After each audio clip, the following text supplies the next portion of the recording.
Deus bendito, Deus da graça. Nós te colocamos agora, Senhor, os teus filhos, pastor Gisele, pastor Adilson, que o Senhor venha sobre eles, que o Senhor os use poderosamente, que o Senhor os abençoe e os guarde, livre-os de todo mal, que o Senhor dê a eles sustento, que o Senhor dê a eles toda a sabedoria para lidar com as situações, para nos trazer a tua palavra, que tudo que vier da boca deles, Senhor, venha no teu coração. Ó Pai, nós agora te colocamos, pastor Adilson e pastor Gisele, como sempre, pastores oficiais desta igreja para o ano 2025. Que o Senhor nos abençoe, em nome santo e poderoso de Jesus Cristo, que eu oro e agradeço. Amém. Amém.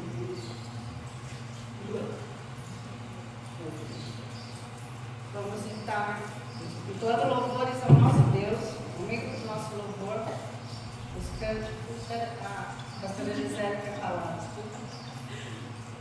Irmãos, a graça e a paz do nosso Senhor Jesus. Eu quero falar antes, porque eu quero pedir licença para os irmãos. Depois que terminar o momento de louvor, eu vou para São Carlos. Lá é meu culto de despedida. E lá é 10h30 da manhã, o início dos trabalhos. Então eu quero primeiro agradecer ao Conselho pela confiança, por convidar-nos para esse ano de 2025.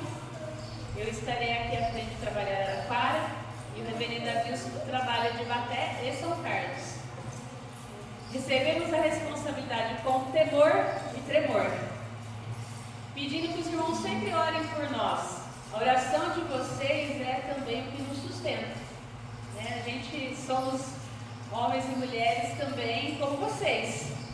Deus deu para a gente essa responsabilidade, é um privilégio, mas fazemos isso com temor e tremor. Então pedimos aos irmãos a oração dos queridos e queridas, que vocês sustentem-nos com as suas orações e continuemos firmes também no sustento da obra do Senhor. A sua presença aqui fortalece a igreja. Você chamar alguém fortalece a igreja. Nós não estamos aqui para nós, mas para a honra e glória do Senhor Jesus.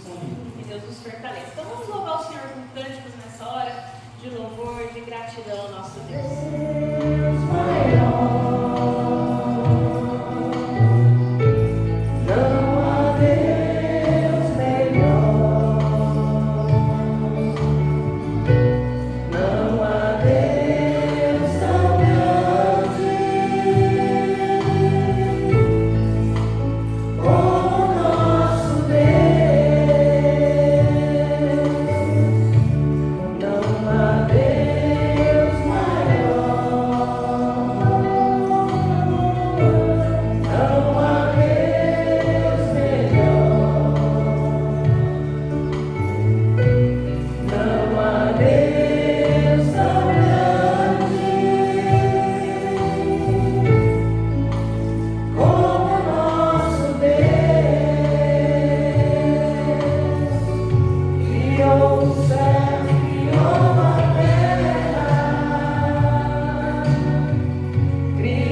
Porque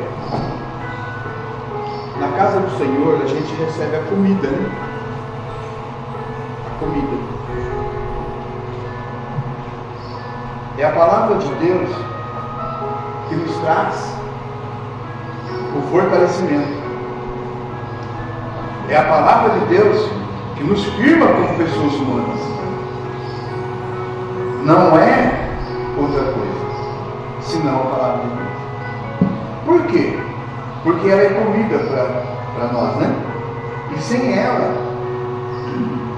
não há sentido. E eu vou ser muito incisivo nessa fala, que sem ela, sem a Escritura, não há sentido viver. E eu digo aos irmãos que já recebi da parte de Deus muito da sua palavra nesta manhã, na fala de todos os irmãos e também na conversa que viemos tendo de Baté para cá, junto com o presbítero seu Reginaldo, que nos acompanha nesta manhã.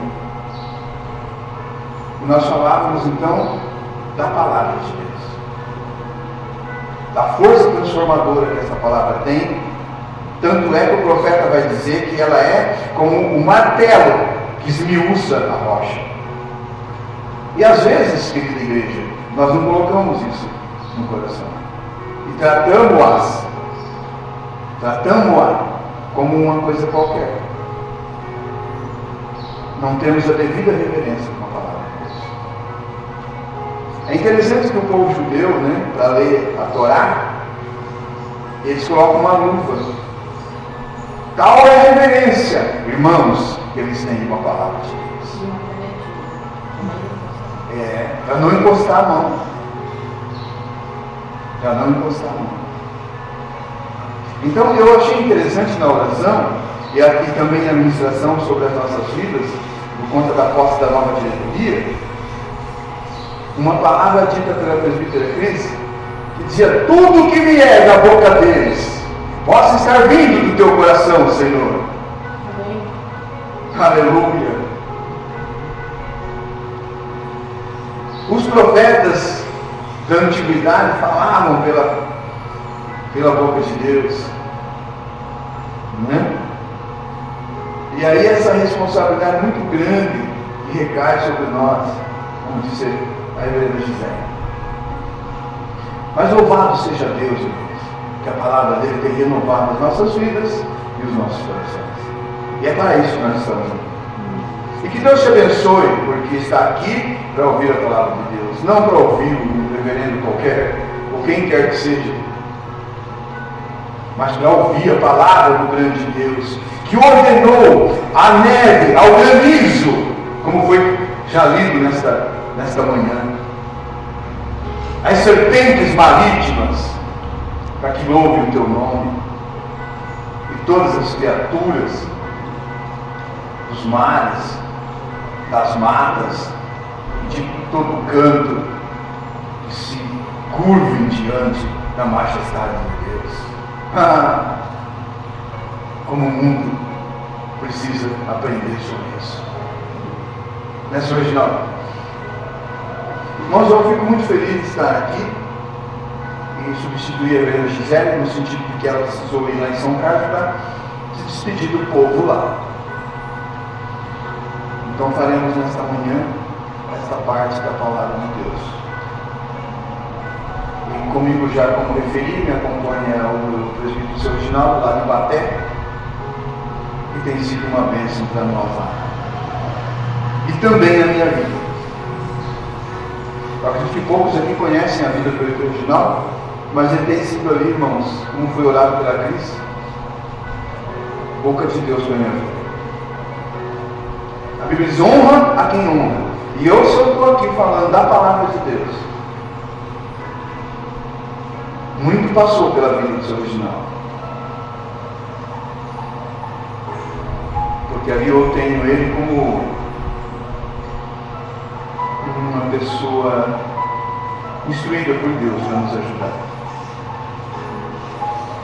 Deus abençoe a vida do seu Reginaldo. Amém. Fique firme. Permita-se ser usado por Deus. E aí transfiro também para cá, para esta cidade, para esta comunidade, para esta igreja, para essas minhas falas também, a todos os irmãos que combatem aqui. Não é fácil, irmãos. Todos os que saem das trincheiras tomam tiro. E eu espero que os irmãos não fiquem entrincheirados aqui. Amém. Mas que saiam das trincheiras. Tá bom? Porque é o combate que nós somos chamados para ele. Que os seus pés corram para a casa de Deus. Que os seus pés corram para ouvir a palavra de Deus. Porque perto está o dia em que o Senhor nos chamará e nos dirá: presta conta da tua mordomia. E naquele grande dia nós vamos ver isso no sermão. Estaremos nós, Márcia, diante de Deus, dizendo: está aqui, Senhor, o que o Senhor me entregou a fazer.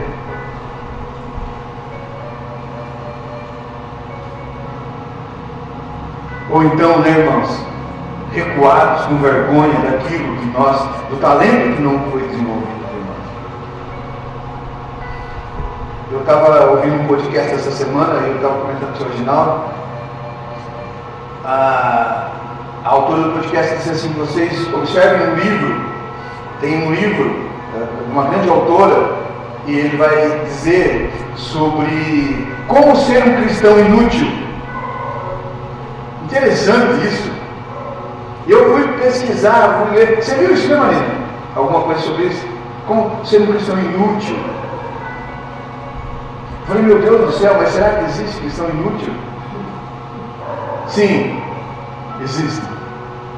E aí eu fui pesquisar a palavra inútil, que não tem utilidade, que serve para ser descartado. Você pode dizer: mas será isso?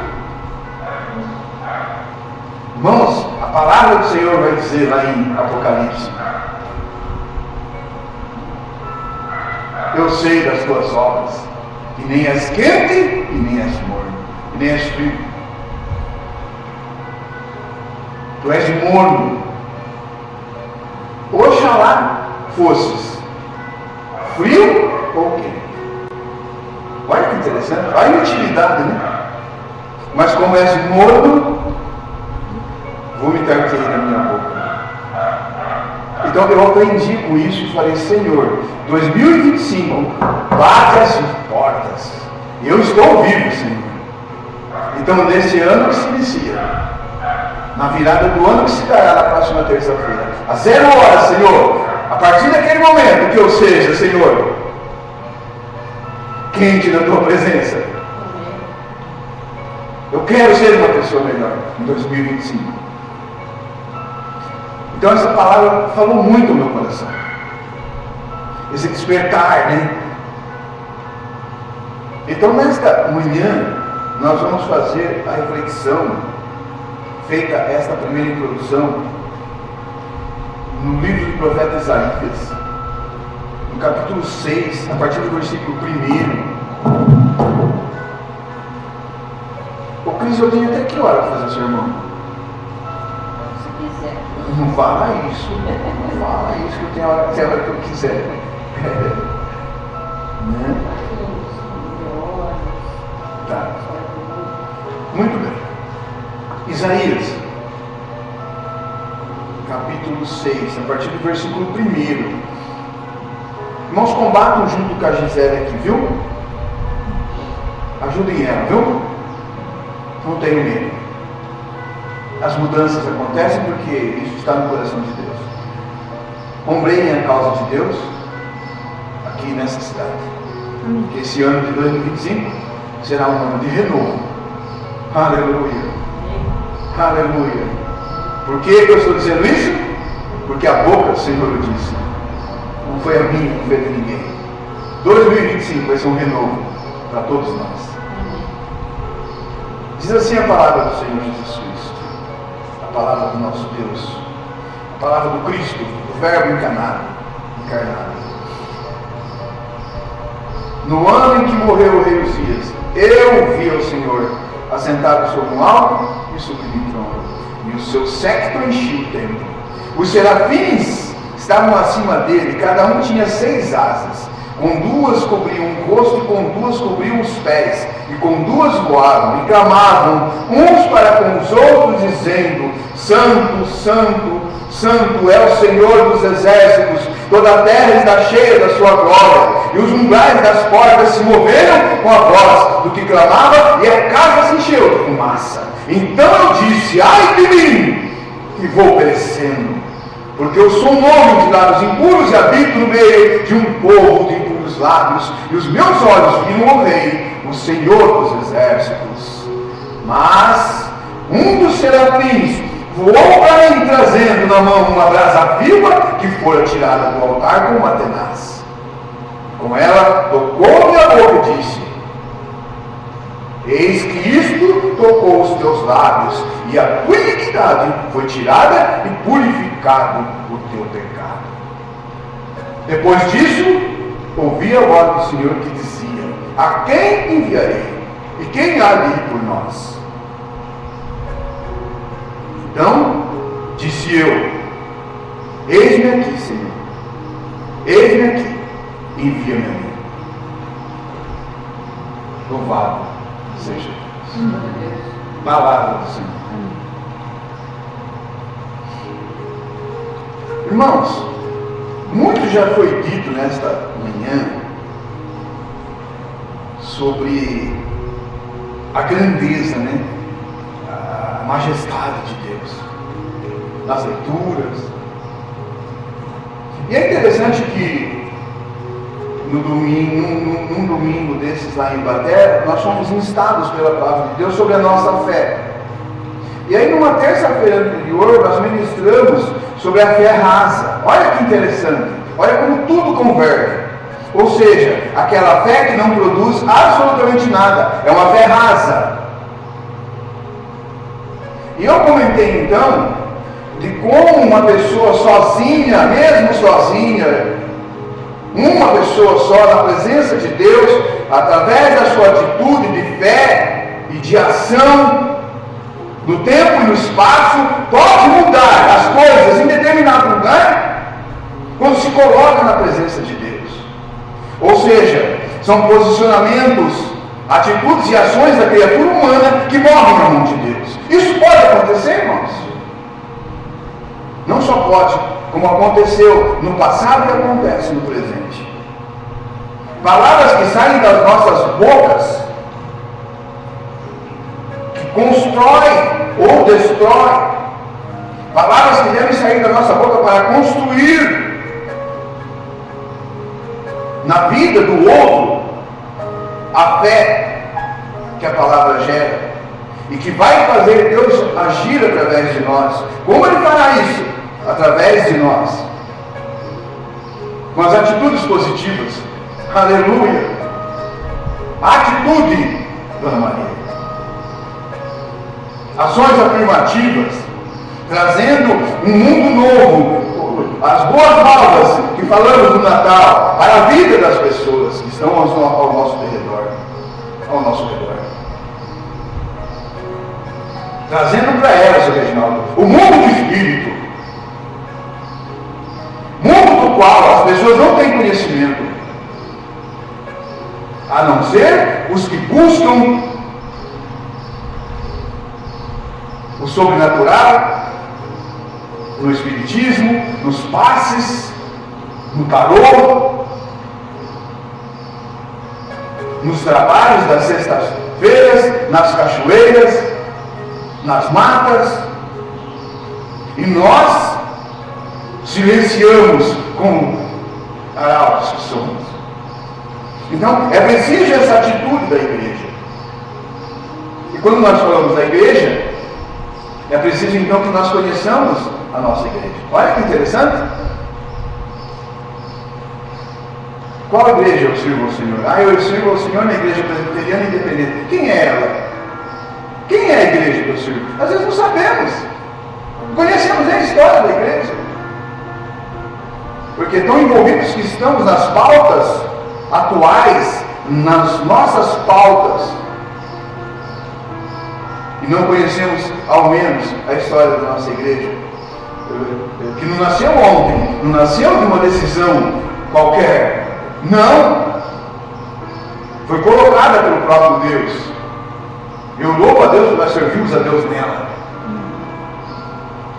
Homens morreram, queridos irmãos, para que nós pudéssemos entender a Escritura na nossa própria língua, na língua vernácula.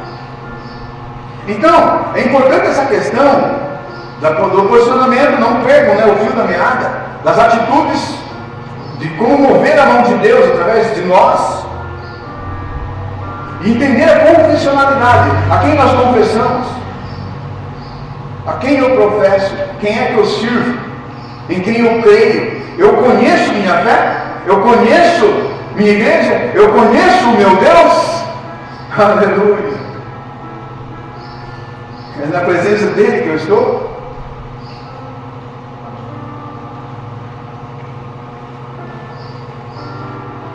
Irmãos, como nós agimos diante das circunstâncias da vida, testemunha como a nossa fé é. Nós vamos chegar daqui a pouco na atitude do profeta.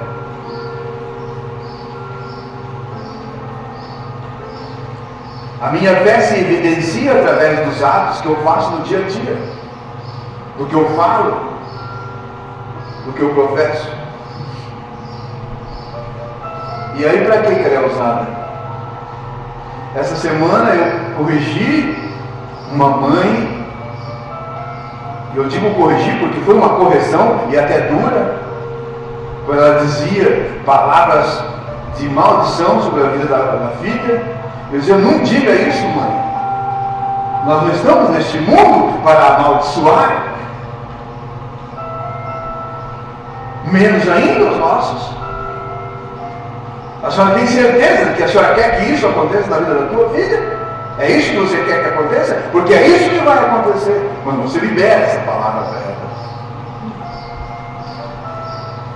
Aí ela tremeu, irmãos.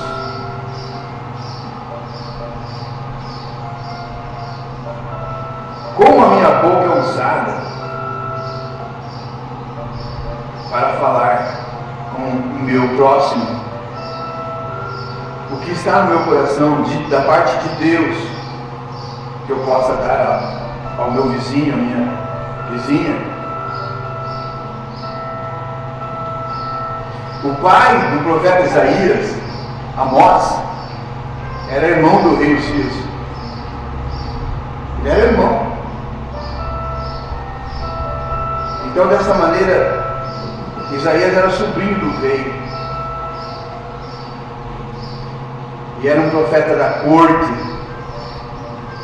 Estava tudo garantido para ele.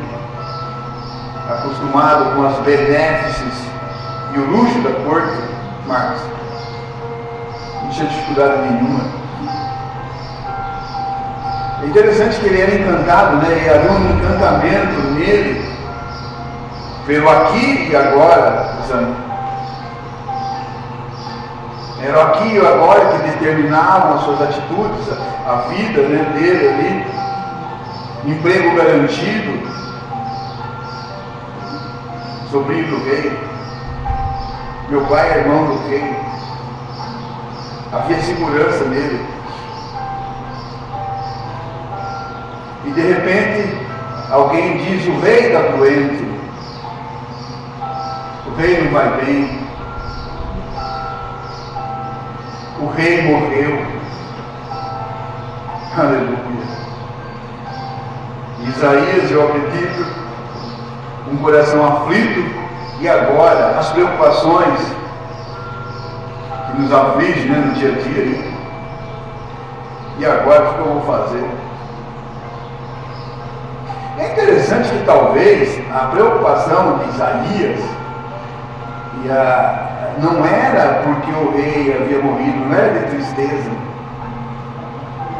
era por conta da sua situação como ficaria, né? E nós vivemos tempos tão difíceis, assim, tão complexos, que quando morre o pai, a mãe, isso aqui que eu vou dizer é muito forte, né? Às vezes a nossa preocupação não é com aquilo, com aquele sentimento, né?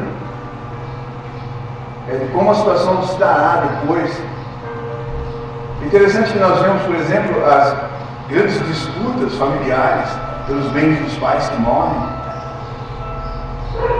Esse é o tempo que nós vivemos. O rei morreu. E agora? Como vai ser? Como vai ser minha vida? Como que eu vou fazer agora? Porque o rei está morto. E toda a segurança me esvai. E aí vem as preocupações. E aí que nós encontramos ele, então. Ele já é interessante frisar, irmãos, que ele já é profeta, mas ele vai ser consagrado mesmo nesse momento que ele encontra com Deus. Isso você vai ver né, no capítulo 1, já está ali como profeta, ele profetiza para Israel. Mas por que o título em negrito meu diz que Isaías ali naquele momento ele é consagrado profeta? Por conta do encontro que ele tem com Deus. Porque ali as dependências dele agora tem que olhar para Deus. Não tem mais para quem olhar. O mantenedor dele estava morto. E agora ele precisava. No ano que morreu o rei Uzias, eu vi o Senhor. Eu vi o Senhor assentado num alto e sublime trono. Eu vi o encontro com Deus. Ué, mas ele não tinha visto antes? E registra isso no ano que morreu o rei Uzias. Talvez até então ele era profeta abastado, numa posição, num cargo, no palácio. E nesse instante então, talvez a estola sacerdotal estivesse num canto surgindo, com poeira. Mas agora eu vi o rei. Eu encontrei o Senhor. Corre lá, pega a estola. Porque vocês vão ver que ele corre para o templo. Ele corre para o templo. E vê o Senhor. E às vezes nós envoltos nessa correria que estamos, né, não encontramos o Senhor ainda. Essa palavra, por exemplo, que foi comentada comigo dentro do carro hoje do presbítero original, da majestade de Deus, e os cânticos hoje me impressionaram bastante. Por quê? Porque ele ordena a todos os seres viventes, né, que respeitem ele, que o reconheçam na sua soberania. É interessante que ele vai detalhando, né, até para o granizo, para a neve.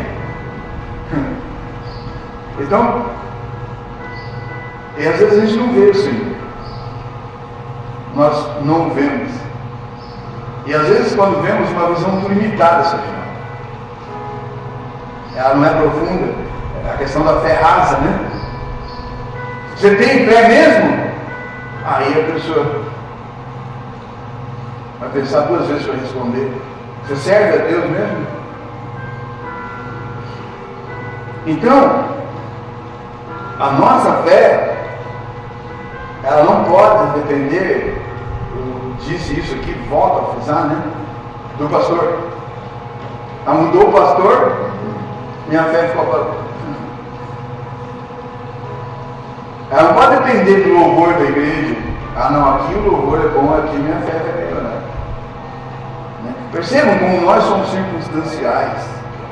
As condições da igreja, as condições do marido, do namorado, do emprego, são determinantes da nossa fé.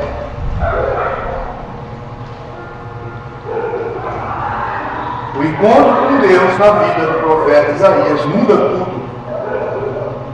E agora ele vê quão dependente ele é do Senhor Jesus Cristo.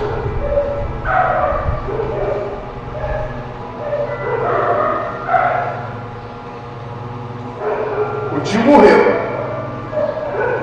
Isaías corre para... Às vezes, queridos irmãos, é preciso que morra alguma coisa na nossa vida, dê um choque de realidade nas nossas vidas, para que a gente corra. Me veio na mente agora uma questão que aconteceu em Baté. Eu não sei se eu já contei, mas eu fui fazer a visita para a menina lá, 13 anos de idade, estava com problema lá, e o hospital chamou o conselho tutelar. Eu fui, eu estava de serviço. Só que quando eu entrei no corredor, o hospital lá é comprido assim, tem os quartos do lado, você vai passando assim, dá para ver. Dos dois lados, você consegue ver quem está ali naquelas camas, ali doente, acamado. Olha o que aconteceu. Eu estou passando, né, e o pessoal conhece a gente, no corredor, e aí as pessoas, Adilson, um minuto, por favor, ora por mim. No hospital não, lá em Baté. Eu estava de serviço, crachá e tudo. Aí eu constrangido, e a minha chefe comigo, né? E aí eu fui lá, aí passa em todas aquelas baias, aqueles quartinhos, e as pessoas, olha por mim, me dá uma palavra. Agora, por que eu tenho na minha mente? Porque só nessas condições, Dona Maria, o homem se volta para Deus. Só quando morre o rei. Eu fiz essa pergunta, seu Silas. Por que será? Aí eu expliquei, eu tive que explicar, depois eu venho, porque eu estou de serviço. A minha chefe disse, se você for orar com mais alguém, eu te dou uma pranchetada. Falou para mim. Por que só nesse momento de extremo aperto as pessoas se lembram de Deus e não se lembram da ordem dada que foi lida? Neves, granizos, serpentes, olhem para mim que sou o seu Criador. É interessante isso. Os meus olhos então viram, Senhor. Aleluia. Glória a Deus. Os meus olhos viram, Senhor. E quando ele entra, então, como ele está acostumado com o tempo, com a corte, mas está acostumado, porque ele vive na corte. Ele via o rei no trono, seu Reginaldo. Ele sabe o que é o cetro. Sabe o que é um trono. Está acostumado. Então ele olha e vê. Por isso ele escreve. No alto sublime. Aleluia. Aleluia. Alto e sublime. E o seu cetro, né? Aquelas miríades de anjos, né? Enchia. E os serafins, seus Silas, com asas, né? Aqui ele fala que com 2 asas, 6 asas, 2 cobre o rosto, e com outras voavam, né? E aquele exército que estava ao redor, eu fico imaginando, mas que visão, e aquele exército de anjos, de miríades, de todo tipo, querubins e serafins, e aí ele relata, né, que esse exército do céu, eles gritavam em uníssono e bradavam, santo, santo, santo, santo é o Senhor. Aleluia. Santo é o Senhor, Dona Maria José. Santo é o Senhor. Santo é o Senhor. E a sua terra está cheia da sua glória. Eu vi o Senhor. A partir dali a vida dele muda. Oh, glória a Deus!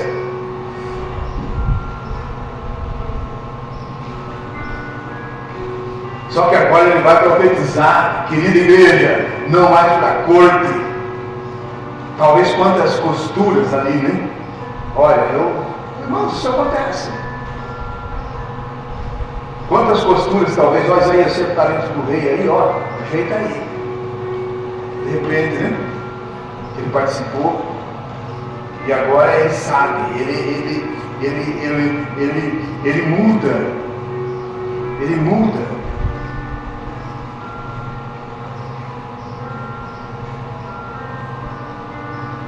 Aquela visão era diferente da vida de Isaías.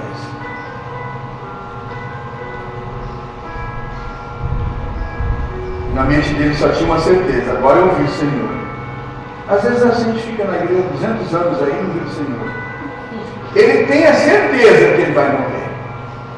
Agora eu vou morrer. Porque eu vi o Senhor. Eu vou morrer. Interessante isso, né? E aí se faz esse contraponto, né, com a graça de Deus que foi cantada hoje. A graça que alcança toda a criatura humana, que não julga mais, mas que traz. É por isso que eu estou na igreja, por isso que eu estou aqui, porque ela traz. A graça chama, Márcia. Não importa o que você fez. Vinde. A graça vos alcança. Só a graça. Não precisa mais nada. Né? Então, você não vai morrer, Isaías. Eu vou morrer porque eu vi. E quando você encontra com Deus, irmãos, é interessante isso. Né? A sua miséria, a sua impureza, os acordos que você fez, né? Enfim, eles desaparecem, né? Porque Deus é luz. Eu vou morrer. Mas é ao contrário na graça. Dona Maria José, quando a gente encontra com Deus, quem morre, né? É o velho homem. É o nosso homem interior. É o nosso homem velho. Porque agora uma vida proposta através da cruz de Jesus nos fortalece. Irmãos, quando tudo se vai na tua vida, para quem que você olha? Ó, tá difícil. Para quem que você vai, né? Se tivesse um telefone no céu, tem um número aí do telefone lá do céu, eu posso falar diretamente com o Senhor, porque eu estou em aperto. Para quem que você corre quando as coisas ficam difíceis? Existe um poema do Drummond que é muito legal, para vocês lerem. Se chama E Agora, José? Ele vai trabalhar essa questão. A luz apagou, a festa acabou, todos se foram, e agora, José? Você que não sonha, que zomba dos outros, e agora? Né? Então, essa autoanálise que Isaías faz, Reginaldo. E aí ele tem essa opção, e nós também temos, de corrermos para Deus. Por isso os cultos aqui de quarta-feira, Marcos, culto aqui? Sim. De conexão com Deus. Porque Senhor, isso é muito forte, né? É através da oração, igreja. Mas que oração? A oração juntos, não é separado. Claro que você vai orar separado, mas é por isso que existe o templo, por isso que existe a congregação. E a gente não entende isso. Paulo vai dizer lá em Hebreus: não deixeis de congregar, como é costume de alguns. Vocês se costumam, vocês não façam isso não, viu? Ao chamado, né? Lá em Israel tem um shofar que grita, né? Com a oração. E tem a oração, quando a oração dos muçulmanos fica gritando. Pode pôr lá no YouTube, você vai ver. O chamado à oração é todo mundo se vira para o leste para adorar. E o povo de Deus, irmãos? Está vindo um pouco de oração, um parto. Sendo que serve o grande Deus original. Era para ter uma buzina, né? Um negócio grande, tocando alguma coisa, chamando o povo para oração. Era para ter, né? Todo ser que respira, né? Então, você não vai morrer, Isaías. Você não vai morrer, né? Você não vai morrer. Aí o que acontece?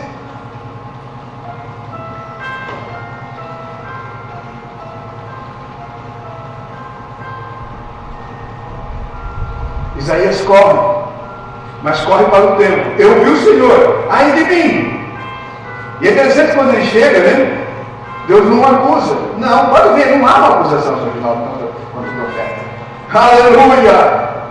Por isso que irmãos, meu coração vibra, porque eu conheço as minhas fraquezas. Mesmo assim, Marco, ele não julga. Eita, amor sem igual. Amor, Eliane, que jamais vai ser contado, mesmo nos melhores romances. Um amor que se abnega, né? Nessa sociedade, recua por conta de nós. Aleluia, Senhor. Hosana nas maiores alturas. Ele não culpa, ele não fala nada, ele não acusa. Ao contrário, Isaías reconhece: ai de mim, Senhor, que vou obedecer a Alice, porque eu vi o rei. Eu sou um homem de lábios impuros. Imagina ele ali diante daquele século gritando isso, irmãos. Eu fico imaginando aqui na minha cabeça, ele ali, naquele momento, aquele século, né, aquele coral de anjos, e ele disse: ai de mim, porque eu vou obedecer. E não parte nenhuma culpa do trono de Deus. Você não vai morrer, homem, você não vai morrer. E a ordem parte do trono: pega lá, anjo, querubim, não sei que tipo de anjo foi. Pega uma brasa lá no altar, pega lá, eu vou mostrar para ele. Aleluia. Vou mostrar para vocês quem é que vai tocar aqui, quem é que vai fazer o louvor aqui, quem é que vai cuidar do templo, das plantas que eu vi lá atrás, bem cuidadas. Aleluia. Pega lá, anjo, uma brasa, coloca na boca dele. Isaías está desnudo diante de Deus. Não vem nenhuma culpa do trono, mas há um reconhecimento: eu sou um homem de muitos lábios. A mudança começou, irmãos. 2025 está aí. Eu quero ser uma pessoa diferente. Eu quero ser como um vaso na mão de um grande oleiro. Essa canção é isso. Pega a minha vida, me faça de novo. Eu quero ser um vaso novo.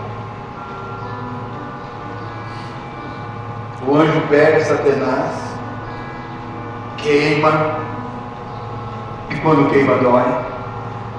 Por isso que às vezes o trabalhar de Deus na nossa vida é dolorido, isso é original. Por isso que eu falei que quem se levanta da trincheira ali, se está na trincheira, está protegido. Se levantou para matar tiro. Porque queima. Mas só que interessante, né? Interessante agora. Isso fala muito do meu coração. Porque agora, seu original, agora Atenas abrasa do trono de Deus, não é de qualquer fogo não, né? Encosta na boca dele. E agora restaurado, irmãos, prestem atenção, restaurado. Agora, diante do rei, não com medo mais, se lamentando, Marcos. Ai de mim, eu sou isso, sou aquilo, sou um coitado, eu não sei o quê. Não, agora posição de sentido, seu original.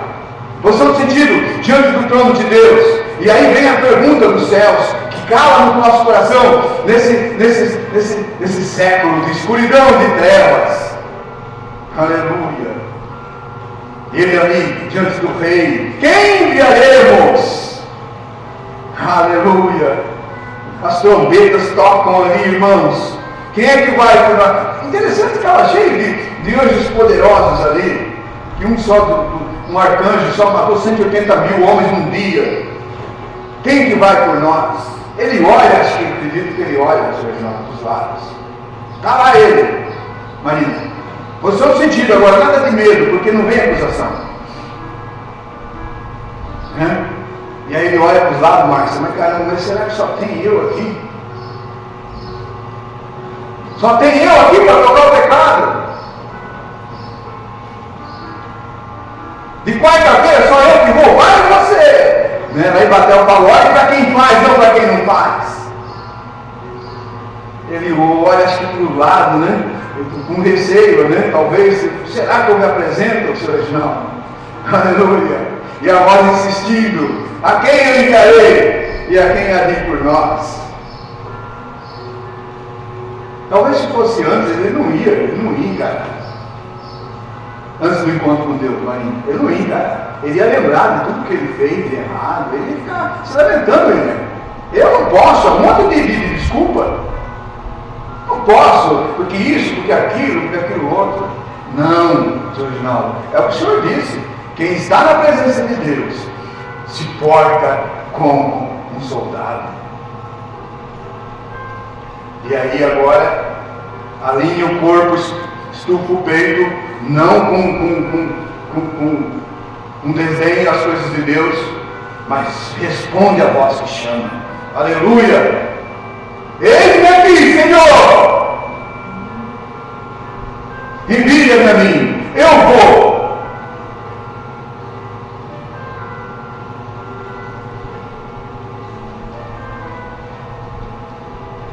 Fecha a igreja lá.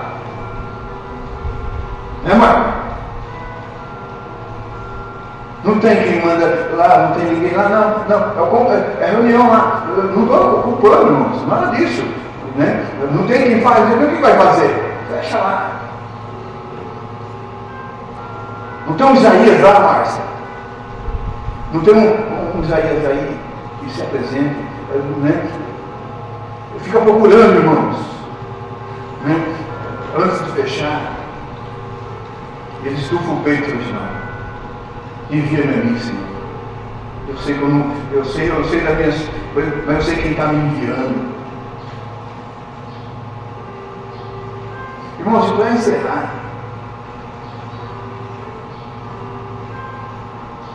eu me lembro, né, na época da Segunda Guerra Mundial, o imperador Hirohito, vendo que as suas tropas estavam se esfacelando e os Estados Unidos avançavam pelo Pacífico, depois do ataque de Pearl Harbor, e eles foram massacrados ali, os japoneses e coisa e tal, né? E o imperador, na sua ânsia de talvez reverter o conflito, ele convoca eles, ele faz um apelo e diz assim: escuta, nós precisamos aí de voluntários para que subam nos aviões, mas nós não vamos atacar os vasos de guerra norte-americanos, porque não temos força para isso, mas vocês vão se lançar com bombas em cima dos navios, quem sabe ele pare o avanço da espada americana. E é interessante, irmãos, que ele pediu poucas pessoas. Vamos colocar aí, pediu 200 voluntários daqueles moços que iam se arrebentar ali, acabar com as vidas nem vividas, e se apresentaram mil e poucos jovens diante do imperador. Nós vamos, imperador. E gritaram vindo a longa ao imperador Hirohito. E hoje, irmãos, nós recuamos diante de qualquer trabalho da igreja. É um culto na casa do irmão, não vou, porque eu estou isso, aquele mundo era desculpa. Vida longa ao imperador, eu vou. Você não precisa de 1.000, 1.500 pessoas, só de 200. Isaías tem a certeza que não vai mais morrer. Mas agora também não vai mais profetizar no palácio. Acabaram os benefícios do palácio. Eu, Cris, se ela distou, é guerra. São decisões difíceis que tem que tomar, Marco, para o bem da igreja. Não vai mais profetizar nos palácios, seu Reginaldo, mas vai profetizar na rua, para um povo rebelde. Essa é a missão. Tá bom? Deus nos abençoe e Deus nos guarde. E a graça do Senhor Jesus Cristo, o grande amor de Deus e a doce comunhão do do Espírito Santo de Deus esteja no coração de todos os irmãos, hoje